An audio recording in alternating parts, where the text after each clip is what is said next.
The company's San Diego offices are landscaped to look lush, but the firm's Shelley Marasco says the use of water is judicious. All of the plants in this particular area are considered aesthetically appropriate, but also requiring less water than what you would find in other types of landscaping. And that's not an accident.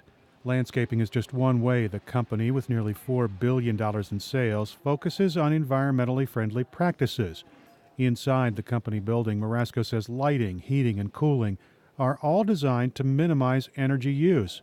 And the employee culture is set up to encourage sustainable practices like recycling. We're challenging our locations to go to zero waste. Zero waste is defined as a 90% diversion from landfill. 3 of the firm's 25 campuses around the world have done that.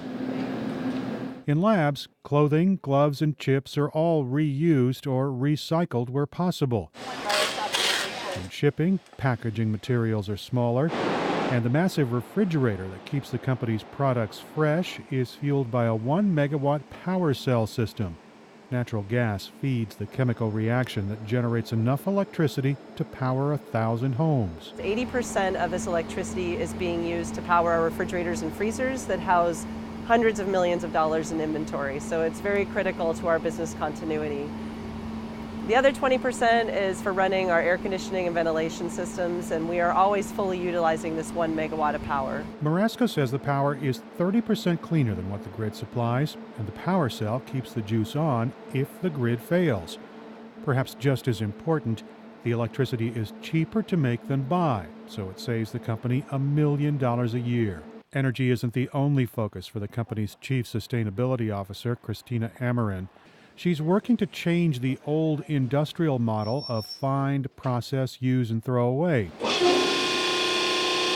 Amorim says reducing and reusing materials changes the equation. We have shown that by closing the loop and tackling issues on every step of the way is helping us save millions of dollars in our entire supply chain.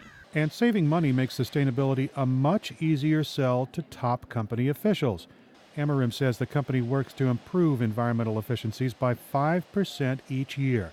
That helps the profit, the people, and the planet. That's really impacting the triple bottom line, because now you have the environmental impact taken care of, and you have your employees and your communities taken care of. Life Technologies is not alone. Many other companies are making sustainability a priority. San Diego State University marketing professor Heather Hone says that's because it's increasingly making good business sense. I think a lot of businesses over the last 5 years have realized that there's opportunity for money savings, but at the same time, then it repositions them in the market as someone who's doing good as opposed to just making profits. Hone says customers pay attention when a firm decides to take a green path. And while some sustainability improvements clearly save money, the financial returns tend to diminish as efficiencies are made. Hone says that's when companies can consider other impacts. They've maximized how much their electricity bill is going to go down, but now all of a sudden they're getting another set of returns where people are just more invested in what this organization is doing because they feel like it's not just for profit. Hone says there's also recognition among business officials that sustainable practices may not be a choice down the road. She says some firms are making changes now on their own timetable before those changes are required.